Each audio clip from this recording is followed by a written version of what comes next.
Karish dan Shalom, rahmat dan damai sejahtera dari Allah Tritunggal, Bapa, Putra dan Roh Kudus menyertai saudara sekalian. Grace and peace from God, the Father, Son, and Holy Spirit be with you all, wherever you are. Pembacaan firman Tuhan diambil dari kitab Wahyu pasal 20 bahagian terakhir, ayat 11 sampai ayat 15. The reading of the Word of God is taken from Revelation chapter 20 verse 11 to 15. Demikianlah bunyi pembacaan firman Tuhan. Lalu aku melihat suatu takhta putih yang besar, dan Dia yang duduk di atasnya. Dari hadapannya lenyaplah bumi dan langit, dan tidak ditemukan lagi tempatnya. Dan aku melihat orang-orang mati, besar dan kecil, berdiri di depan takhta itu. Lalu dibuka semua kitab, dan dibuka juga sebuah kitab lain, yaitu kitab kehidupan. Dan orang-orang mati dihakimi menurut perbuatan mereka, berdasarkan apa yang ada tertulis di dalam kitab-kitab itu. Maka laut menyerahkan orang-orang mati yang ada di dalamnya, dan maut dan kerajaan maut menyerahkan orang-orang mati yang ada di dalamnya, dan mereka dihakimi masing-masing menurut perbuatannya. Lalu maut dan kerajaan maut itu dilemparkanlah ke dalam lautan api. Itulah kematian yang kedua, lautan api. Dan setiap orang yang tidak ditemukan namanya tertulis di dalam kitab kehidupan itu, ia dilemparkan ke dalam lautan api itu. So far the reading of the Word of God. Demikianlah jauh pembacaan firman Tuhan. Diberkati bagi setiap orang yang membaca, yang mendengar, dan yang melakukan firman Tuhan.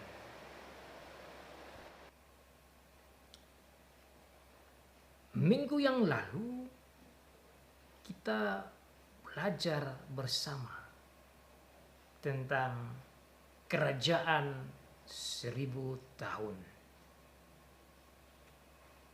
Kerajaan 1000 tahun, kita belajar tentang kerajaan 1000 tahun dengan 3 macam golongan penafsiran, yaitu golongan yang menafsir bahwa kerajaan 1000 tahun itu ada baru Tuhan Yesus datang. Yang kedua, kerajaan 1000 tahun datang setelah Tuhan Yesus datang kedua kali. Dan yang ketiga, kerajaan 1000 tahun yang sedang berjalan saat ini. Pre-millenarisme, post Pre-millennialisme dan amillennialisme. Pre-millennialisme artinya Tuhan Yesus datang dulu yang kedua kali, baru ada kerajaan 1000 tahun.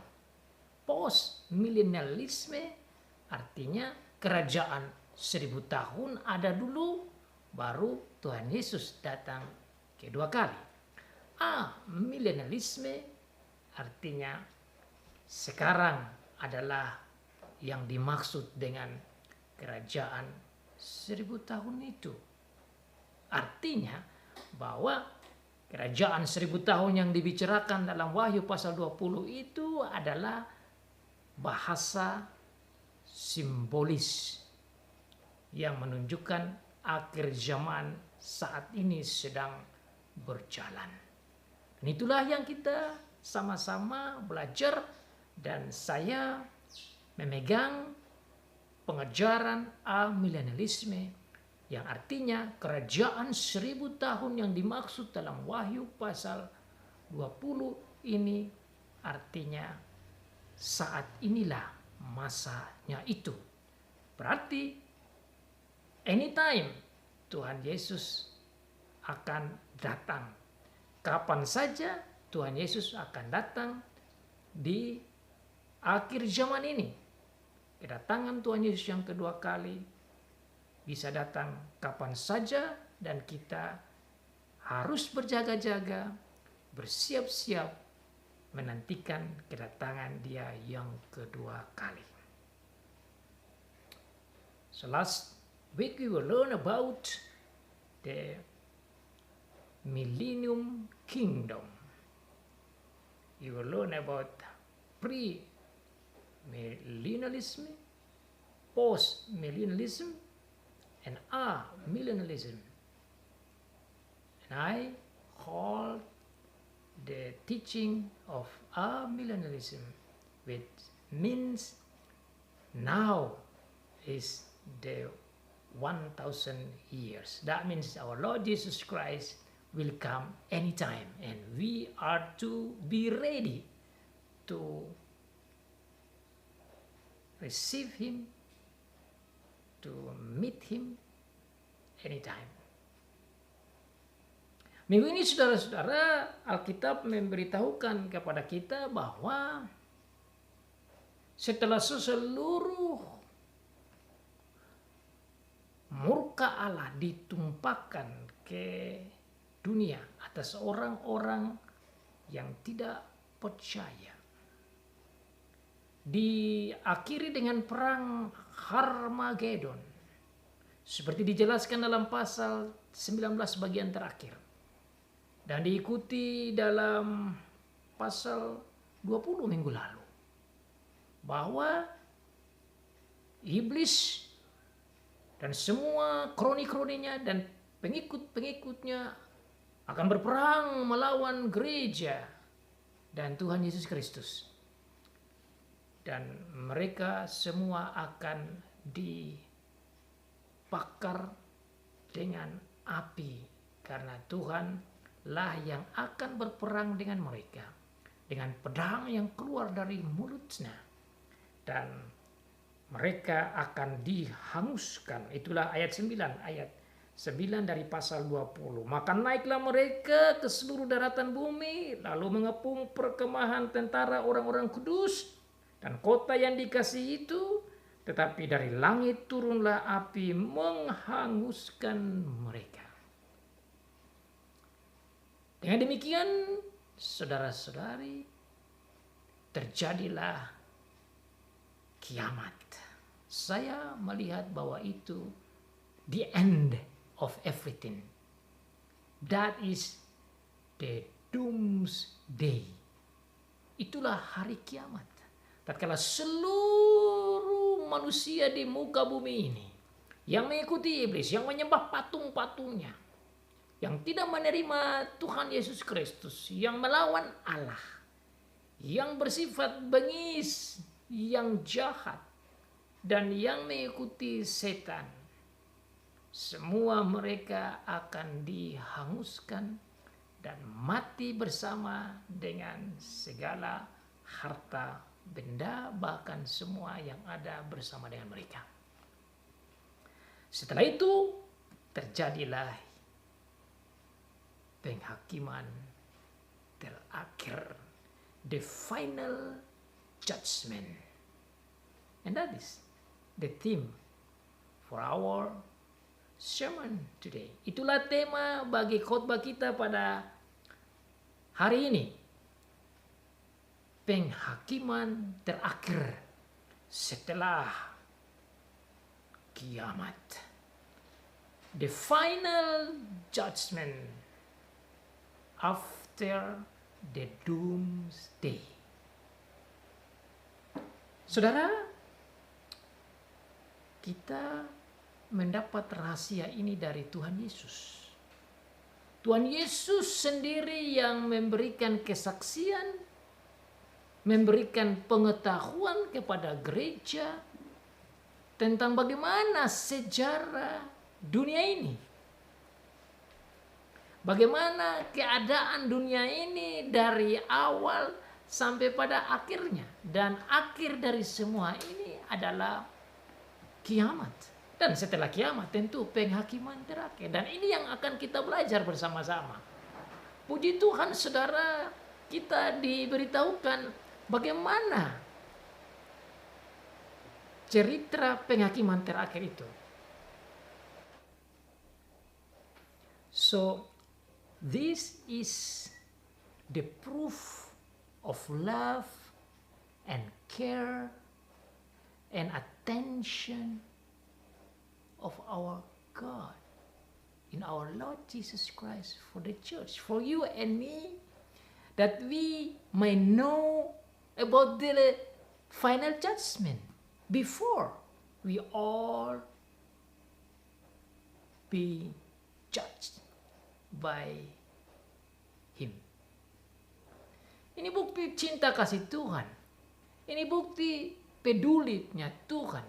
Ini bukti perhatian dari Tuhan Allah kita di dalam Tuhan Yesus Kristus dalam membuka rahasia tentang penghakiman terakhir sebelum kita semua dihakimi.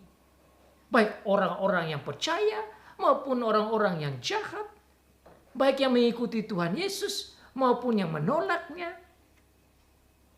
baik yang percaya Tuhan maupun anti Tuhan, baik yang menjadi anggota gereja maupun anti gereja, baik yang ada di dalam kerajaan Allah maupun yang anti kerajaan Allah. Semua akan dihakimi. We all are going to be judged by Him.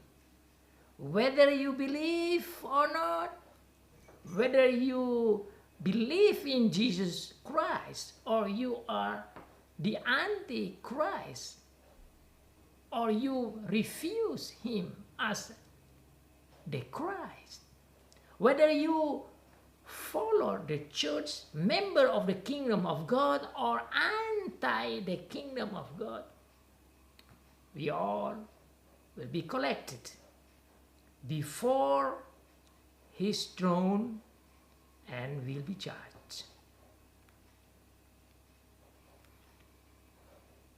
Kalau saudara kembali dalam pasal 22, saudara bisa lihat dalam firman Tuhan dikatakan di sana bahwa semua yang tertulis di sini adalah kesaksian dari Tuhan Yesus. Maka memang dia sendiri yang nyatakan itu. Saya baca ayatnya. Ayat 20. Ia yang memberi kesaksian tentang semuanya ini, maksudnya di dalam kitab Wahyu ini tulisan yang ditulis oleh Rasul Yohanes.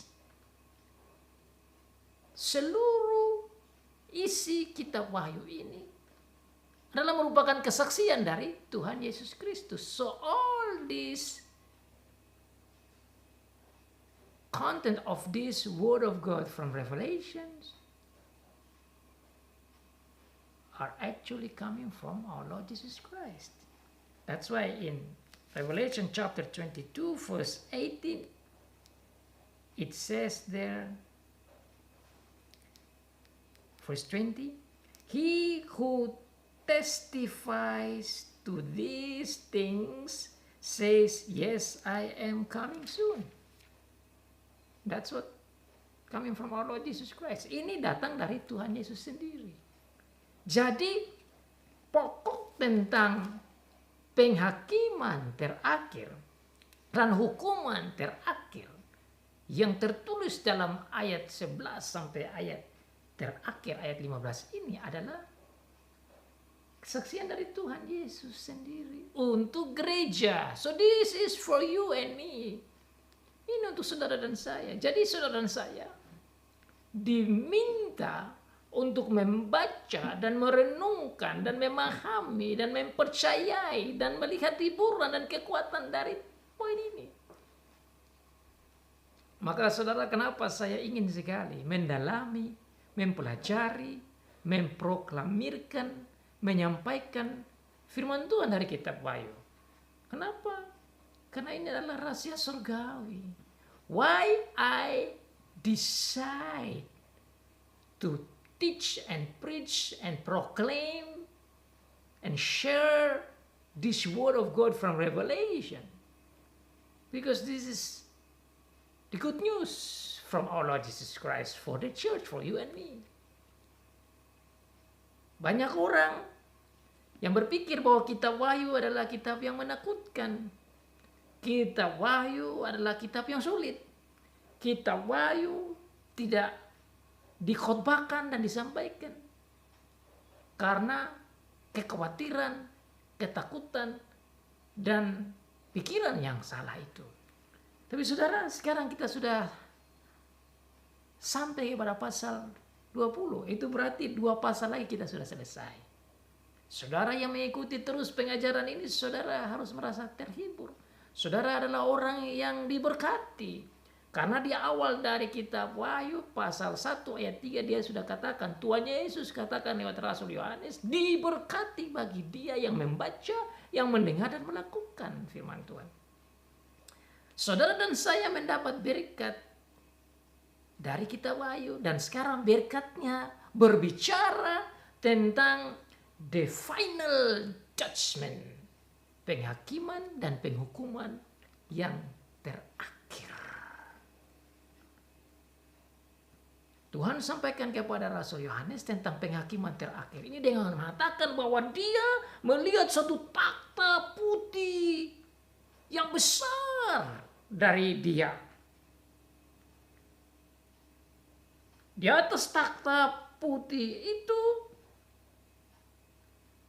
dia dalam arti Rasul Yohanes melihat Tuhan yang duduk di atas takhta itu.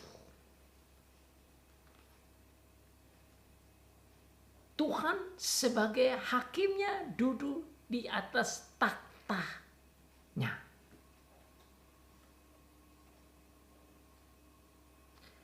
So Apostle John saw this vision about the last judgment of God. And he said that he saw a great white throne and him who was sit on it. Dia menggambarkan tentang takhta Tuhan Allah sebagai hakim, dan dia melihat Tuhan sebagai hakim duduk di atas takhta itu. Ini menunjukkan bahwa yang menjadi hakim atas seluruh orang yang dihakimi adalah Tuhan sendiri. Ini rahasia besar, saudara, karena saudara dan saya tidak akan tahu, karena ini terjadi in the future. Peristiwa penghakiman terakhir ini bukan terjadi sekarang, sebelum, tetapi akan terjadi setelah dunia kiamat, setelah seluruh orang yang ada di dunia ini mati dan dunia menjadi kiamat. Disitulah terjadi penghakiman terakhir, sehingga tidak ada satu orang pun yang tahu. Tidak ada satu orang pun yang tahu. Nabi pun tidak tahu. Rasul-rasul pun tidak tahu. Kecuali Rasul Yohanes yang mendapat penglihatan ini. Dibuka oleh Tuhan sendiri. Tapi sumbernya dari Tuhan. Tuhan Allah membuka rahasia ini lewat Tuhan Yesus dan malaikat dan Rasul Yohanes. Dan saudara saya melihat, mengetahui, untuk menyiapkan diri kita, untuk dikuatkan, untuk dihiburkan, supaya dalam keadaan apapun yang kita alami, kita menjadi kuat, teguh, dan setia sampai mati. The point of this revelation about this last judgment is no other than to give comfort to the church, to give strength to the church, to give encouragement to the church, so that the church in any situation and condition, whether they are being persecuted or facing the shadow of death or any hard situation, they might be comforted, strengthened by God, and they can see the future of the final judgment. That in Jesus they will be safe and they will have the eternal life. Because they will see God and see our Lord Jesus Christ. By seeing that God is the judge, then they can face their life and they can long for the future that they will be judged, but they will be safe in our Lord Jesus Christ. I think this is the beautiful point of telling the church about this last judgment. Inilah rahasia sukacitanya dan indahnya, hiburannya yang Tuhan berikan bagi gereja sepanjang abad. Untuk membaca, untuk dihibur, untuk dikuatkan, untuk merasa rindu akan kedatangan Tuhan Yesus yang kedua kali, sekaligus rindu akan penghakiman itu. Karena di dalam penghakiman itu terdapat kehidupan yang kekal. Ini juga sekaligus mau menyampaikan kepada gereja sepanjang abad untuk setia kepada Tuhan. So beside the point for giving comfort, encouragement to the church, but also to help them to be faithful, to love the Lord, to follow the Lord, to obey the Lord. Tujuannya di situ. Tetap setia, tetap mengikuti Tuhan, tetap mentaati Tuhan, tetap melayani Tuhan. Kenapa? Karena nanti semua akan dihakimi oleh Tuhan, termasuk gereja. Anggota gereja pun akan dihakimi oleh Tuhan. Bukan dihakimi oleh malaikat, bukan dihakimi oleh manusia, bukan dihakimi oleh orang yang lain. Yang akan menghakimi kita adalah Tuhan sendiri. Ini sangat penting. This is very important message that God Himself will be the judge, the only judge, as the Creator, as the King of Kings, the Lord of Lords. Dialah yang adalah Tuhan di atas segala Tuhan dan Allah di atas segala Allah, yang maha kuasa, pencipta langit dan bumi. Segala manusia itu Dialah yang ciptakan dan Dia juga yang akan menghakimi satu persatu menurut perbuatan mereka itu. Each of us will be judged according to our own works. Dan dikatakan di sana, saudara, bahwa semua orang itu akan dihakimi menurut perbuatannya dan tertulis dalam kitab-kitab. Jadi saudara, seluruh kehidupan, action, thinking, attitude, behavior, all of our actions are written in our book. That's why you see that it says there are a lot of books. And also there is another book called the Book of Life. Jadi ada banyak buku di sana dikatakan. Lalu dibuka semua kitab. Dan dibuka juga sebuah kitab lain, yaitu kitab kehidupan. Dan orang-orang mati dihakimi menurut perbuatan mereka berdasarkan apa yang ada tertulis di dalam kitab itu. Dalam bahasa Inggris dia bilang everything is being recorded. Ayat yang ke-12, verse 12. The dead were judged according to what they had done as recorded in the book. In the books.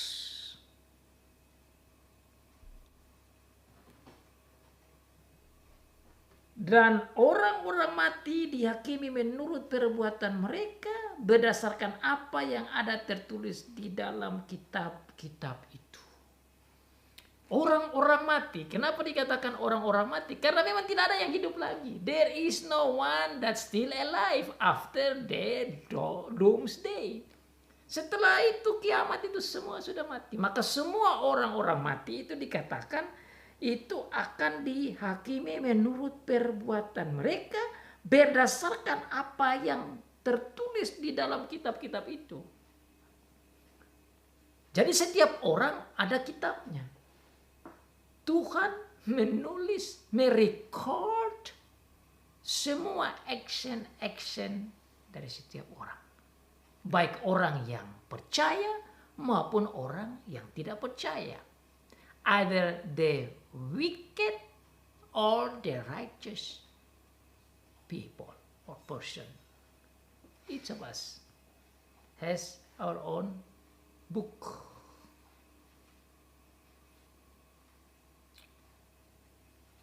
Hiburan yang saudara dan saya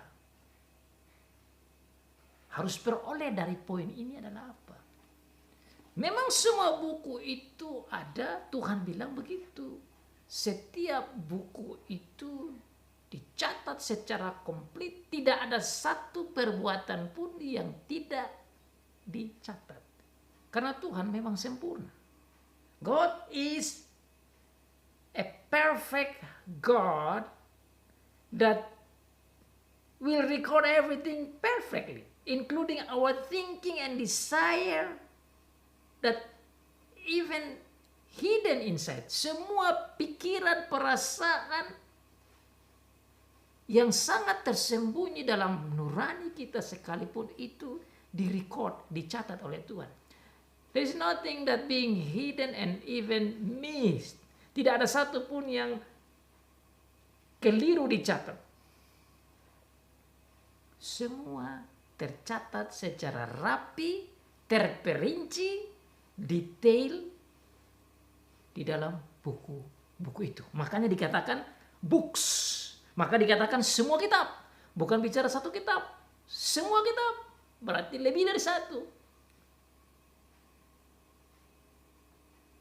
Saudara, menurut saya, dengan berita ini maka orang-orang yang jahat seharusnya mendengar berita ini dan bertobat. Itu poin yang lain. Saudara dan saya mendengar berita ini dan bertobat. Orang yang jahat harusnya mendengar berita ini dan bertobat. Karena setelah kematian tidak ada lagi pertobatan. After you die there is no any repentance anymore. That's what our Lord Jesus Christ gave the example about the rich man and Lazarus. Ada cerita tentang orang yang kaya itu dan Lazarus. Tuhan Yesus bilang apa? Orang yang kaya itu mati dan dia tidak ada di surga, tapi dia dibuang ke tempat namanya kerajaan maut untuk siap dihakimi. Tatkala dia di situ, dia katakan kepada Lazarus yang ada di pangkuan Abraham, dia bilang, Lazarus tolong kirim kasih saya seteguk air. Tapi dikatakan di sana bahwa terlalu jauh. Kita sangat jauh, saya tidak bisa bantu. Abraham juga tidak bisa bantu. Maka dia katakan, tolong kasih tahu ke saudara saya yang masih ada di bumi supaya bertobat. Karena apa? Dia tidak ada kesempatan lagi untuk bertobat. Dia tidak bisa bertobat. So after that there is no any repentance anymore. Ini kesempatan Tuhan berbicara tentang penghakiman ini. Maksudnya supaya orang percaya makin bertumbuh di dalam ketaatan dan kasih dan pelayanan yang ada di dalam dosa dan kejahatan agar dia segera bertobat. Itu maksudnya dengan berita final judgment ini. Berita indah yang saya amati tatkala berbicara tentang dia yang duduk di atas takhta putih itu, mengingat saya tentang Wahyu pasal yang keempat. Karena gambaran tentang takhta Tuhan itu Tuhan sudah sampaikan, Tuhan Yesus sudah sampaikan lewat Rasul Yohanes tentang bagaimana takhta itu. Di dalam pasal 4 diberitahukan kepada kita tentang bagaimana takhta Allah itu, di mana Tuhan Allah duduk di takhta dan di situ ada Roh Kudus, dan kalau saudara baca di pasal 5 ada juga di situ anak domba yaitu Tuhan Yesus. Jadi di atas takhta itu ada Roh Kudus di situ dan ada anak domba di situ, ada Tuhan Yesus di situ. Setelah saudara lihat dengan kacamata pasal 4 dan pasal 5 yang menceritakan bahwa Roh Kudus ada di situ dan menceritakan bahwa Tuhan Yesus sebagai anak domba, singa dari Yehuda yang bisa menerima gulungan kitab itu, yang bisa menerima dan mengatur dan membuka dan menyelenggarakan seluruh pemerintahan Allah sebagai juru selamat kita, memberitahukan kepada kita bahwa dia memang adalah Allah sekaligus kepala gereja dan juru selamat. Nah, apa yang membuat saya itu terhibur, saudara? Saya banding lagi ayat ini dengan Yohanes pasal 5 ayat 21, 22, 23. Dan saya mau baca itu. Karena di situ luar biasa, Tuhan Yesus sendiri bilang jauh sebelum kitab Revelation, Wahyu ini ada. Dia bilang begini. Saya baca dari Yohanes pasal 5. Saudara bisa buka Alkitab. You can see from John chapter 5 verse 21, 22 and 23 where I myself find the deep comfort about this judgment. You can read in English and I read in Indonesia. Mari kita lihat dalam bahasa Indonesia. Dia katakan begini, ini kata Tuhan Yesus. Kesaksian Tuhan Yesus tentang dirinya. The witness about our Lord Jesus Christ. He himself give the witness about himself. And I just read verse 21. Dikatakan di sana, sebab sama seperti Bapa membangkitkan orang-orang mati dan menghidupkannya, demikian juga Anak menghidupkan barang siapa yang dikehendakinya. Ini menunjukkan bahwa dia adalah Allah. Dan banyak orang selalu bertanya-tanya, Yesus ini Allah atau tidak? Ini jelas, ini ayat menunjukkan bahwa Bapa membangkitkan, dia juga membangkitkan. Bapa Allah, dia juga Allah. Ini jelas. Nanti dalam pasal 10 ayat 30 dikatakan bahwa aku dan Bapa itu satu. Itu juga jelas. Makanya orang Yahudi mau ambil batu, melempar dia karena ini sudah menunjukkan bahwa dia adalah Allah. Dia tunjuk bahwa dia seperti maha kuasa. Mereka marah. Tapi memang betul dia mau kasih tahu bahwa dia Allah yang datang menjadi manusia. Ayat 22. Now verse 22. Bapa tidak menghakimi siapapun, melainkan telah menyerahkan penghakiman itu seluruhnya kepada Anak, supaya semua orang menghormati Anak sama seperti mereka menghormati Bapa. Barang siapa tidak menghormati Anak, ia juga tidak menghormati Bapa yang mengutus dia. It's amazing. Saya baca dalam bahasa Inggris supaya saudara yang ingin mendengar dalam bahasa Inggris atau yang tidak bisa memahami khotbah saya dalam bahasa Indonesia, let me also read in English so then you can see. I just want to read only verse 22 because that is very very deep comfort. Ada hiburan yang luar biasa di ayat 22. Ayat 22. Kata Tuhan Yesus ya, this is the word of our Lord Jesus Christ himself. Moreover, the Father judges no one, but he has entrusted all judgment to the Son, that all may honor the Son as just as they honor the Father. He who does not honor the Son does not honor the Father who sent him. And now we go back to chapter 20 of Revelation about last judgment. Mari kita pergi ke Wahyu pasal 20. Tadi saudara sudah dengar itu bahwa Bapa tidak menghakimi tetapi Bapa kasih dia anak. Nah, mari kita lihat di Wahyu pasal 20. Now we see how our Lord Jesus Christ said to John to write down about this last final judgment. Remember? In chapter 5 verse 22-23, our Lord Jesus said that all the judgment is given by the Father to him. Now we see verse 11. Mari kita lihat di ayat 11. Dikatakan lalu, aku melihat suatu takhta putih yang besar dan dia yang duduk di atas takhtanya. Dari hadapannya lenyaplah bumi, langit dan tidak ditemukan lagi tempatnya. Dan aku melihat orang-orang mati besar kecil berdiri di depan takhta itu. Lalu dibuka semua kitab dan juga sebuah kitab lain yaitu kitab kehidupan. Dan orang-orang mati dihakimi menurut perbuatan mereka.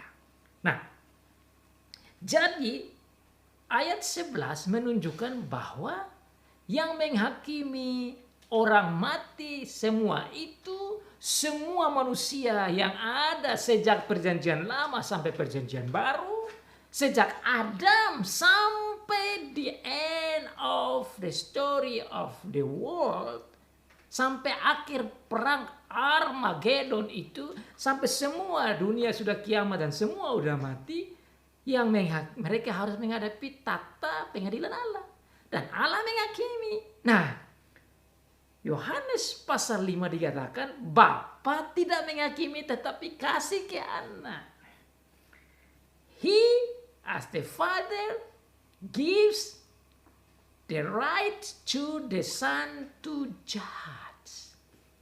Wow. Wow. All the books open. But the one who judges is Jesus himself. Wow, wow, wow, wow. Kalau tanpa Jesus, brothers and sisters, I am afraid. Kalau tanpa Tuhan Yesus, saya pasti takut. Kenapa? Semua direkod. Semua direkod. Siapa yang tidak takut hadapi ini takhta Allah? Karena di hadapan Allah satu dosa kecil pun itu dianggap tidak bisa masuk surga. Tidak bisa. Harus suci sesucinya, bersih sebersihnya, tanpa dosa, bisa penuhi seluruh hukum Tuhan, baru bisa selamat. Siapa yang bisa selamat? Alkitab bahkan katakan sejak zaman Adam dan Hawa, kemudian turunannya tidak ada yang bersih. Bahkan sejak kecil sudah ada keinginan yang jahat. From when they were so little, their desire is actually evil. Keinginan manusia sejak kecil itu adalah kejahatan. Tercatat di dalam Kejadian pasal yang ke-6, pasal yang ke-8 ayat 21. Saudara bisa lihat juga di dalam Mazmur pasal 51 dikatakan di sana bahwa bahkan dilahirkan di dalam dosa, even still in the womb. is considered as sinner. Roma pasal 3 juga katakan bahwa tidak ada satu orang pun yang benar. Romans chapter 3 it says no one is right. So if no one is right, then no one has the hope to be saved. Kalau semua ini tidak ada yang benar, maka tidak ada satu orang pun yang bisa memenuhi keselamatan, syarat keselamatan. Maka saudara, setiap manusia yang ada di bumi ini tidak ada harapan sama sekali. There is no hope for anyone in this world to be saved and to have the eternal life. Tidak ada. Makanya saudara, Tuhan itu begitu baik. Dia mengutus anaknya yang tunggal. Agar supaya siapa yang percaya kepadanya tidak binasa, melainkan peroleh hidup yang kekal. So that's the proof of the love of God. And that's why in John chapter 3 it says, so deep love of God, because of the great love of God, that He sent His only begotten Son, our Lord Jesus Christ, to come to be our Savior. So whoever believes in Him might be saved and not be punished. Nah, ayat ini penting saudara, karena dengan menyatakan bahwa siapa yang percaya pada Dia dan diselamatkan dan tidak dihukum, maka ini ada hubungan dengan penghakiman terakhir. So this text of John chapter 3 verse 16 is connected with this text. Revelation chapter 20 about the final judgment. Blessed is who believe in our Lord Jesus Christ. Diberkati bagi siapa yang percaya Tuhan Yesus Kristus. Karena dia yang percaya pada Tuhan Yesus Kristus tidak akan dihukum. Kembali lagi kepada kitab Yohanes pasal yang ketiga tadi. Tadi pasal 5, sekarang kita lihat di pasal yang ketiga. Dalam konteksnya saudara bisa baca. You can also read in English John chapter 3 verse 16 etc. Dan seterusnya. Dikatakan di sana, saya baca dalam konteks biar kita rasa terhibur. Dan sama seperti Musa meninggikan ular di padang gurun, ayat 14. Demikian juga anak manusia harus ditinggikan, supaya setiap orang yang percaya kepadanya beroleh kehidupan yang kekal. As Moses put the serpent on the top high, so each person who believes in Him will have the eternal life. And that's why so great is the love of God. Karena begitu besar kasih Allah akan dunia ini, sehingga Ia telah mengaruniakan anaknya yang tunggal, supaya setiap orang yang percaya kepadanya tidak binasa melainkan peroleh hidup yang kekal. Whoever believes in Him will not be destroyed, punished, but have the eternal life. Sebab Allah mengutus anaknya ke dalam dunia bukan untuk menghakimi dunia, melainkan untuk menyelamatkannya oleh Dia. Barang siapa percaya kepadanya, ia tidak akan dihukum. Barang siapa tidak percaya, ia telah berada di bawah hukuman, sebab ia tidak percaya dalam nama anak tunggal Allah. Whoever does not believe in Him, whoever believe in Him, he will not be judged or punished. Whoever does not believe in Him, he is already under the judgment of God.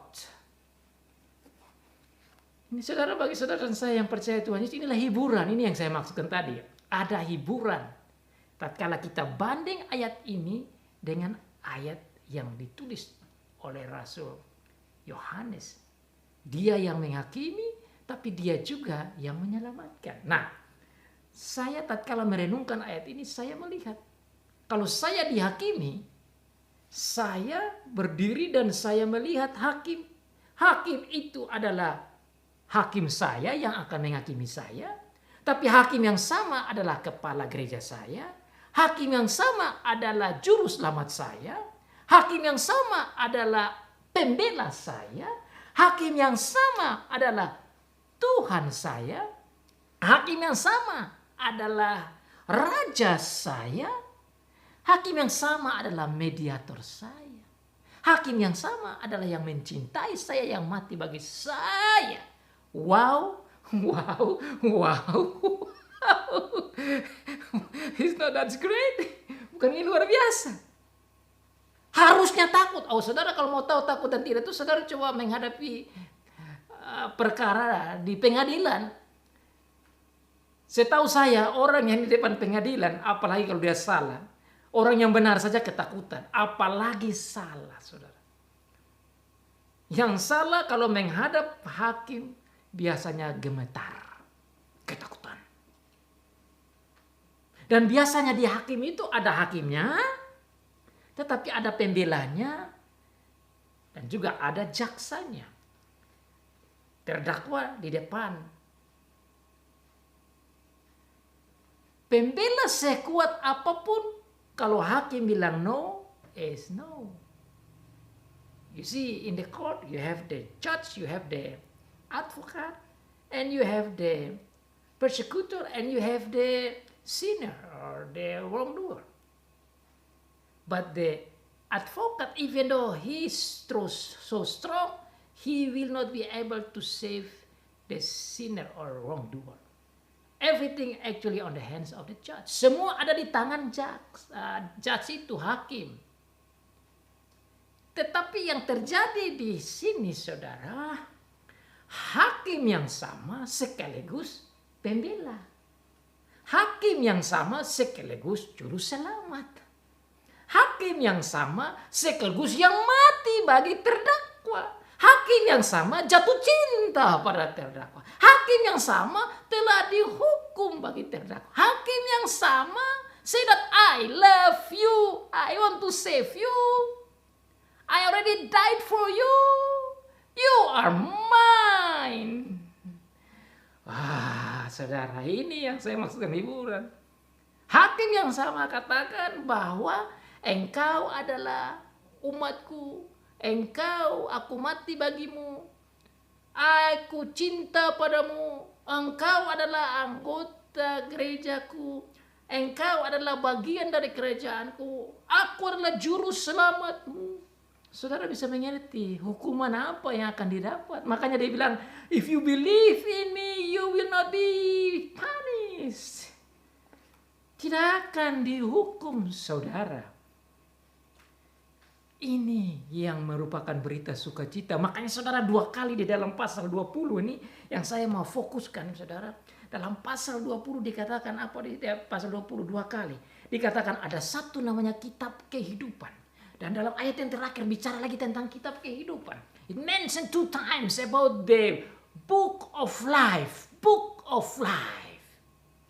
Yes, they are books that record all our actions, our bad, our sins, our ugly action. But at the same time, there is a book about the book of life. The book of life.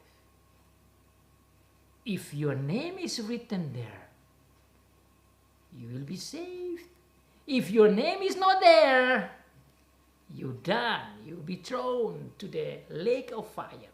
Kalau namamu tidak tertulis di sana, engkau akan dilemparkan. Saya baca ayat 15. Dan setiap orang yang tidak ditemukan namanya tertulis di dalam kitab kehidupan itu, ia dilemparkan ke dalam lautan api. Dilemparkan ke dalam lautan api.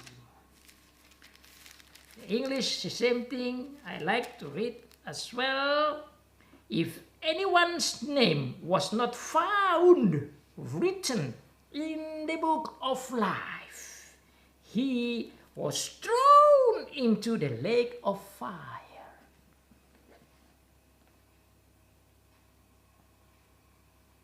Saudara dan saya yang percaya Tuhan Yesus, pasti namamu tertulis di dalam the book of life, di dalam buku kehidupan. That is the beautiful news, good news. Makanya Injil itu katakan bahwa the good news, the good tidings. Makanya Injil itu atau gospel is talking about the good news. Inilah good news in Christ that died for us, that suffered for us, that saved us, so that our name is written in the book of life.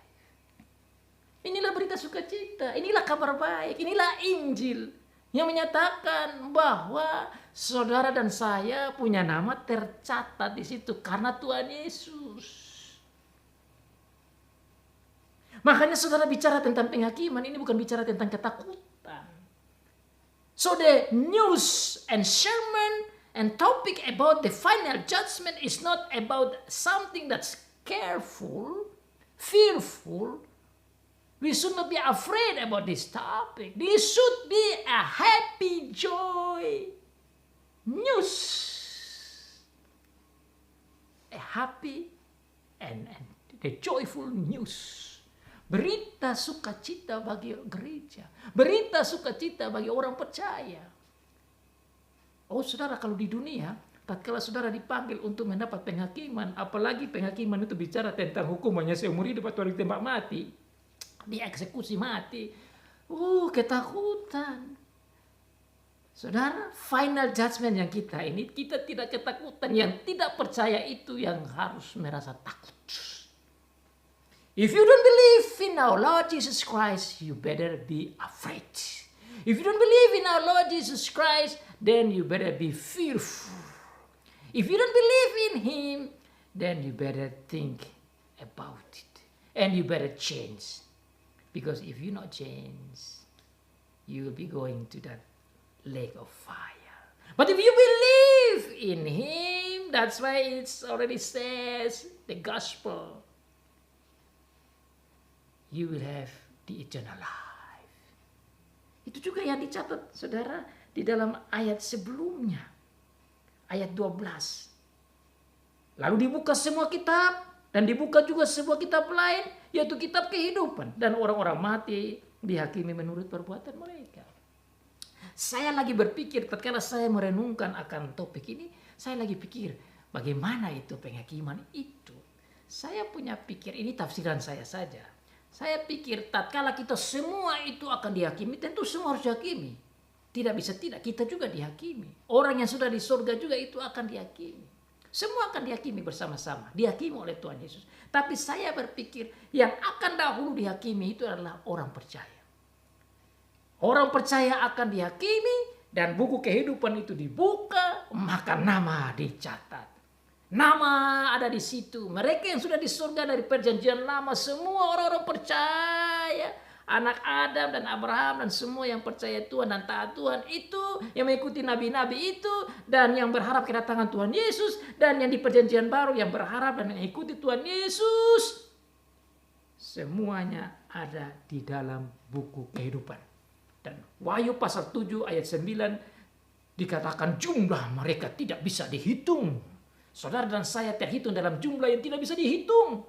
Saudara dan saya akan melihat saudara kita yang sudah mati dahulu, bapak kita yang sudah mati dahulu yang percaya Tuhan Yesus, opa kita yang sudah mati dahulu, anak kita yang sudah mati dahulu, saudara-saudara kita yang sudah mati dahulu. Kita akan bersama-sama dalam kelompok itu, kelompok yang tercatat dalam buku kehidupan secara pasti. Makanya saudara kita yang percaya ini kepastian keselamatan itu pasti. Tidak hilang, tiba-tiba ada dan tidak ada. Tidak, itu pasti. Percaya pada Tuhan Yesus pasti dicatat dan selamat. So our salvation is for sure. When God elected you to be saved, you will be saved. He will look after you. He will guide you to come to believe in Jesus. And your salvation is for sure.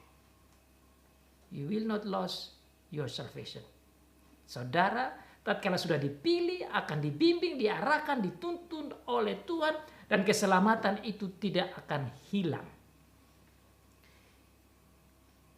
Makanya pada topik ini saudara, kita belajar bahwa yang percaya itu keselamatan itu pasti, yang percaya Tuhan Yesus itu ada di dalam buku kehidupan itu.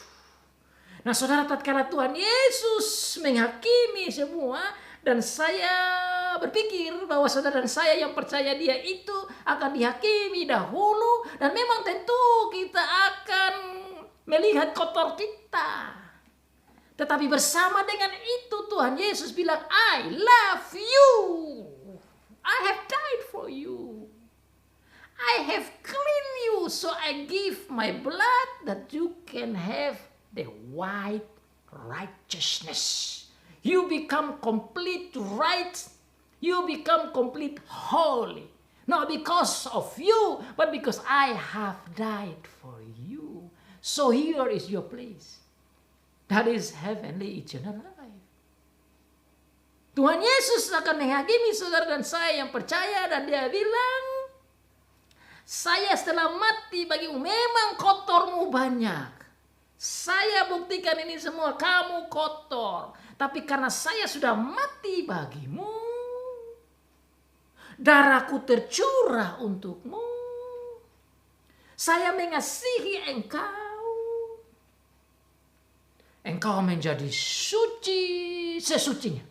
Engkau menjadi bersih sebersihnya. Engkau menjadi kudus sekudusnya. Bukan karena kekuatan dan kemampuanmu, tapi karena aku. Maka aku menghakimi engkau berdasarkan darahku. Aku melihat kamu suci karena kesucianku.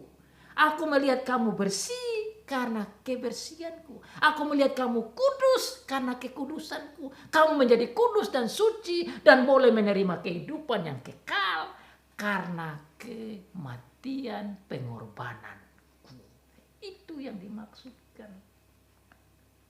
Maka saudara, saat itu orang-orang yang ada tercatat ini akan berlompat-lompat, beria-ria, menari-nari, memuji Tuhan tanpa hentinya. Dari pagi sampai malam, sampai siang, setiap detik penuh dengan sukacita, menghormati, memuliakan Tuhan Yesus dan Bapa dan Roh Kudus.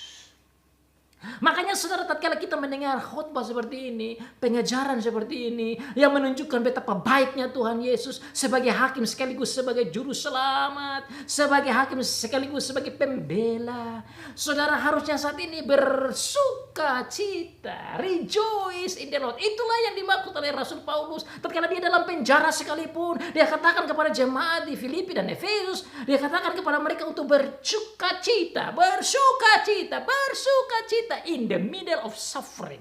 Di dalam kesengsaraan dan penganiayaan, dia mengarahkan mereka bersuka cita. Kenapa? Karena orang-orang yang selamat dalam Tuhan Yesus, mereka tahu bahwa mereka adalah orang-orang yang diselamatkan. Dan orang-orang diselamatkan melihat kesengsaraan itu hal yang kecil. Karena sukacita itu tidak bisa diungkapkan dengan kata-kata yang dibicarakan di sini, saudara.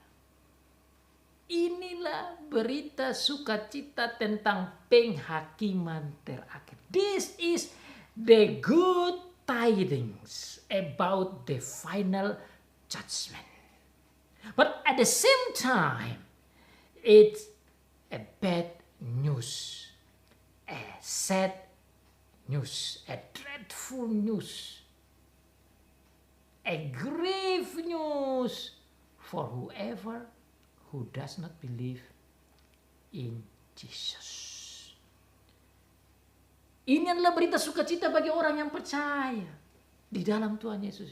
tapi sekaligus berita yang menyedihkan, berita duka bagi mereka atau siapa saja yang tidak percaya. Kenapa?